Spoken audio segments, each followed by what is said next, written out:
جماعت کے ممبران ہم لوگ پارلیمنٹ ہاؤس کے میڈیا سینٹر سے آپ سے مخاطب ہیں۔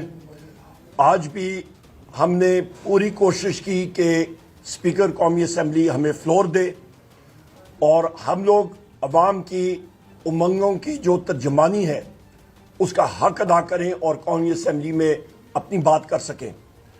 بدقسمتی کے ساتھ یہ قومی اسمبلی، اسپیکر قومی اسمبلی اور یہ حکومت یہ کٹ پتلیاں بن گئی ہیں۔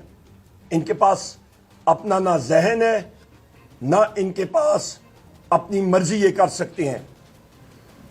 ہمارے بڑے ہی پیارے ممبر میاں غوث صاحب، ممبر قومی اسمبلی، ان کو کافی دن انٹیلیجنس ایجنسیز نے غائب رکھا تھا۔ اس کے بعد ان کو جوڈیشل کر کے جیل بھیجا گیا۔ ان کے پروڈکشن آرڈرز بھی آئے پر آج تک ان کو قومی اسمبلی میں پیش نہیں کیا گیا، نہ ہی ان کو اسٹینڈنگ کمیٹی میں پیش کیا گیا۔ اس کے ساتھ یہاں پہ ہمارے ساتھ چنگیز کاکڑ صاحب، ایڈوکیٹ صاحب موجود ہیں۔ ہمارے باقی وکلاء حضرات پورے پاکستان سے آج اسلام آباد آئے۔ ان کے اوپر لاٹھی چارج ہوا، ٹیئر گیس شیلنگ ہوئی۔ ان کے ساتھ پولیس نے جو مرسنری پولیس بن گئی ہے، بدماش پولیس بن گئی ہے اسلام آباد پولیس، اور انہوں نے بدماشی کی، انہوں نے زدوکوب کیا ہمارے وکلاء حضرات کو۔ اس کو ہم لوگ شدید الفاظ میں اس کی مذمت کرتے ہیں۔ میرے ساتھ میرے یہاں پہ بھائی، چھوٹے بھائی احمد چٹھا صاحب موجود ہیں۔ یہ فرزند ہیں سابق اسپیکر قومی اسمبلی حامد ناصر چٹھا صاحب کے۔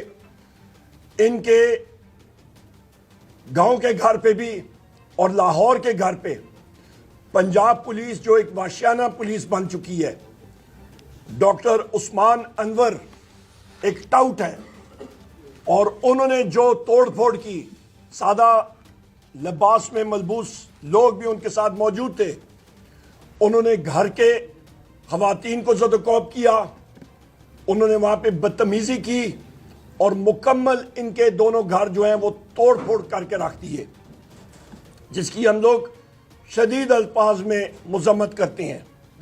احمد چٹھا صاحب کے حلقے میں ایک خاتون ہے جن کا نام ارشاد بی بی تھا۔ پولیس تشدد کی وجہ سے ان کو ہارٹ اٹیک ہوا اور اس دنیا سے چل بسیں۔ اس کی ہم لوگ شدید الفاظ میں مذمت کرتے ہیں۔ میرے بھائی یہاں پہ MNA مبین جٹ صاحب موجود ہیں۔ ان کے گھر پہ ریڈ ہوا پنجاب پولیس کا، مکمل توڑ پھوڑ کی گئی۔ اس کی ہم لوگ شدید الفاظ میں مذمت کرتے ہیں۔ ہمارے یہاں پہ انیکا مہدی بھٹی صاحبہ قومی اسمبلی کی ممبر ہیں اور ان کے بھائی کو اریسٹ کیا گیا۔ ان کے زمینوں کو پولیس نے وہاں پہ اپنی چوکی بٹھا دی ہے، جو زمین ہے اس کو انہوں نے اٹیچ کر دی ہے، نہ کسی ذمہ دار کو وہاں پہ جانے دے رہے ہیں اور مکمل توڑ پھوڑ ان کے گھر میں ہو گئی ہے۔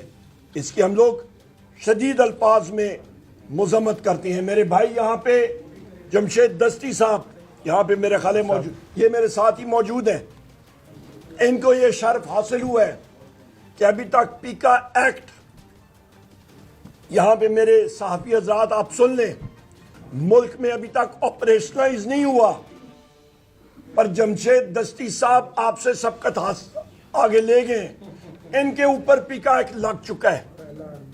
پہلا MNA اور شخص ہمارا جن کے اوپر پیکا ایکٹ لگ گیا ہے۔ ابھی آپ میڈیا کے حضرات، سوشل میڈیا کے حضرات اور ہم اپوزیشن کے ساتھ ہی اپنی خیر منائیں۔ ملک میں ورچوئل مارشل لا ہے خواتین و حضرات۔ یہاں پہ ڈاکٹر شبیر قریشی صاحب کے گھر پہ ان کے ساتھ بھی جو پنجاب پولیس کا رویہ رہا ہے، ریڈز ہوتے رہے ہیں، اور ان کے ایک بڑے ساتھی، قریبی ساتھی جناب چودھری یاسر جٹ صاحب کوٹادو کے ہیں۔ پنجاب پولیس جو کہ کچے کے ڈاکوؤں کا تو مقابلہ نہیں کر سکتی ہے، کیونکہ ڈاکٹر عثمان انور کی سربراہی میں یہ ایک دہشت گرد اور کرپٹ اور گھٹیا پولیس فورس بن گئی ہے۔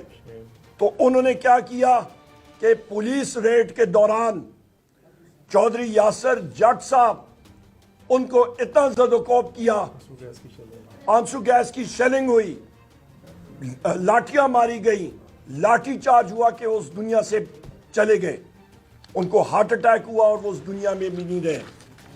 خواتین و حضرات, ہمارے وہ ساتھی جو کہ ہمارے 8 فروری کے ایک پرامن جلسے کے لیے سوابی آ رہے تھے, ان کو اسلام آباد پولیس اور پنجاب پولیس نے اریسٹ کیا, ان کو رستہ روکا.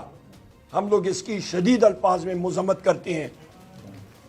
آج ہمارے محبوب قائد وزیر اعظم عمران خان صاحب جیل میں بیٹھے ہیں, بشرا بی بی صاحبہ جیل میں ہیں. ان کو توشہ خانہ 2 کیس میں, جو ایک بوگس کیس ہے, اس میں مبتلا کر کے زور سے سزا دی گئی ہے. اس کو ہم لوگ کنڈیم کرتے ہیں. مخدوم شاہ محمود قریشی صاحب, ڈاکٹر یاسمین راشد صاحبہ, میاں محمود رشید صاحب, سینیٹر اعجاز چودھری صاحب, متعدد ان کے پروڈکشن آرڈر دیے گئے, ان کو یہ حکومت نہیں لا سکی, یہ رجیم نہیں لا سکی. عمر چیمہ صاحب, ان ساروں کی غلطی کیا ہے کہ یہ وزیر اعظم عمران خان صاحب کے ساتھ اور پاکستان کے آئین کے ساتھ کھڑے ہیں. خواتین و حضرات, ہم لوگ چاہتے ہیں کہ ملک میں ترقی ہو, آئین اور قانون کا بول بالا ہو. یہاں پہ میں یہ بھی کہتا چلوں کہ بلوچستان میں جو اس وقت کے حالات ہیں وہ اتنے تشویشناک ہیں کہ میرے منہ میں خاک, پر 1971 کے جو سچویشن ہے وہ ریپیٹ ہونے جا رہی ہے. 8 اضلاع میں نہ پاکستان کا جھنڈا لہرایا جاتا ہے, نہ پاکستان کا قومی ترانہ گایا جاتا ہے. وہاں پہ سیکیورٹی فورسز کے لوگ نہیں جا سکتے ہیں. میں چیلنج کرتا ہوں کسی فیڈرل وزیر کو, کسی صوبائی وزیر کو, بلوچستان کے اپنے وزراء کو, آپ کے پنجاب اور سندھ کے لوگوں کو, سیکرٹریز کو, کہ وہ بغیر پروٹوکول اور سیکیورٹی بلوچستان کے ان اضلاع میں دکھا کے دیکھیں. نہیں جا سکتے ہیں. نفرتیں, یہ انفورسڈ ڈسپیئرنسز کی وجہ سے اتنی بڑھ گئی ہیں. خدارہ ہوش کے ناخن لیں سارے جو صاحب اختیار ہیں اور احباب ہیں. مارنگ بلوچ صاحبہ کا آپ نے رستہ روکا, بلوچستان کی غیور خواتین باہر نکلی اور لاکھوں کا اجتماع ان کے نوجوانوں نے اور وہاں کے خواتین نے کیا. آپ لوگ ہوش کے ناخن لیں. میں اسی کے ساتھ اپنی بات یہاں پہ ختم کرتا ہوں اور میں ڈیمانڈ کرتا ہوں کہ ہمارا 26 نومبر کا اور ہمارا 9 مئی کا جوڈیشل کمیشن بننا چاہیے کہ دودھ کا دودھ اور پانی کا پانی سامنے آئے. آتش نیوز پاکستان کے سب سے بڑے نیوز نیٹ ورک کا حصہ بننے کا سنہری موقع. ملک بھر سے درج ذیل آسامیوں کی ضرورت ہے. Bureau chief, deputy bureau chief, video editor, city reporter, tehsil reporter, district reporter, crime reporter, press reporter, نمائندہ, نامہ نگار. Chief executive Syed Jamshed Bukhari. مزید معلومات کے لیے ان نمبرز پر رابطہ کریں.